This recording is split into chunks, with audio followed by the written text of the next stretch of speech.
독서 모임 꾸리는 법을 쓴 원하나입니다. 오랜만에 독서 모임에서 읽은 책을 들고 돌아왔습니다.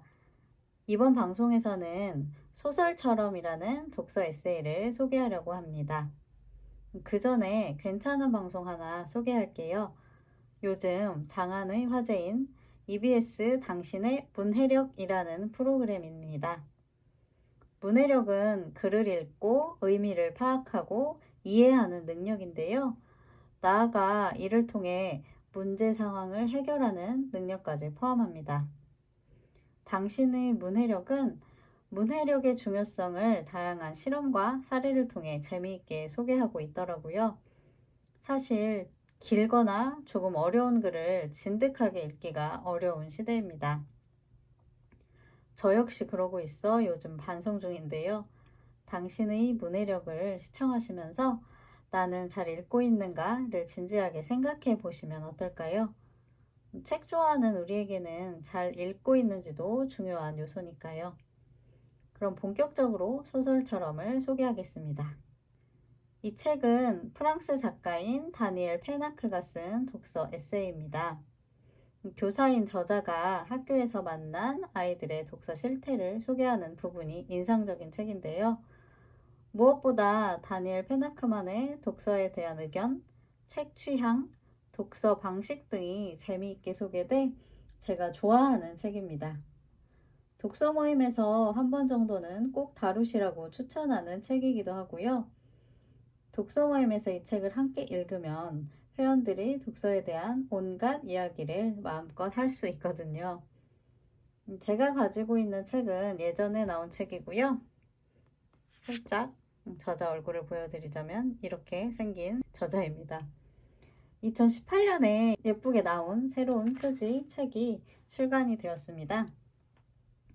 보고 계신 사진이 소설처럼 독서 모임 때 찍은 건데요. 새롭게 나온 하얀 표지 책이 좀 더 예쁘죠? 그럼 본격적으로 소설처럼을 읽고 나눈 이야기를 소개하겠습니다. 저는 독서 모임 책을 읽으면서 키워드를 적고 있습니다. 3개에서 5개 정도의 키워드를 정리하면 그것을 중심으로 어떤 이야기를 나눌까 그림이 그려지더라고요. 소설처럼의 키워드는 독서, 독서법, 독서 교육으로 뽑았습니다. 키워드를 만들고 나면 그것과 연관된 질문을 생각합니다. 물론 책 속 내용과 연결해서 만든 질문들이죠. 예를 들어 독서 키워드로 할 수 있는 질문은 이 책에 등장하는 몰래 독서의 경험이 있다면 소개해 주세요. 책을 좋아하기 시작한 시기가 기억난다면 말씀해 주세요. 이런 질문들입니다. 이것들은 소설처럼에 소개된 저자의 어릴 적 독서를 접하고 회원들과 나누고 싶은 질문이었습니다. 책을 읽는 이유가 무엇인가요? 라는 질문도 이 책을 읽고 나누면 대화가 풍성해집니다. 이 책의 29번 내용을 보면 독자가 책을 읽어야 하는 다양한 이유가 나오거든요. 그 내용을 참고해서 회원들이 책을 읽는 목적이나 이유를 한번 들어보세요. 책에 대한 회원들의 다양한 관심사가 쏟아져 나올 겁니다. 이와 함께 독서법 키워드로는 평소에 독서법에 관심을 가지고 있었는지, 그렇다면 왜 그런지 말씀해 주세요 라고 물을 수 있고, 당신만의 독서법을 소개해 주세요 라는 질문을 할 수도 있겠죠. 독서 교육 키워드로는 교사인 다니엘 페나크가 주장하는 독서 교육에 대해 회원들과 토론을 한번 해보세요.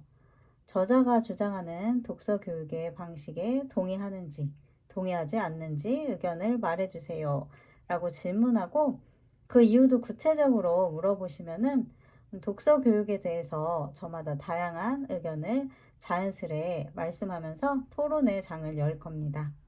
책 좋아하는 아이가 많아지기를 바란다면 우리는 어떻게 아이들에게 책을 소개하고 함께 읽으면 좋을까요? 이런 대화를 나누면서 아이디어도 공유해 보세요. 어른의 독서와 아이들의 독서를 연결해서 할 이야기가 많을 겁니다. 회원들의 독서 취향을 파악하게 하는 대화를 할 수 있게 해서 저는 소설처럼을 좋아합니다. 이 책을 읽고 책과 독서 이야기를 하면 시간이 아주 잘 갑니다. 이런 대화를 마음껏 나누고 나면 회원들과 한결 친해진 기분도 들더라고요. 책을 조금 더 재미있게 즐기고 싶은 분도 소설처럼을 읽어보세요.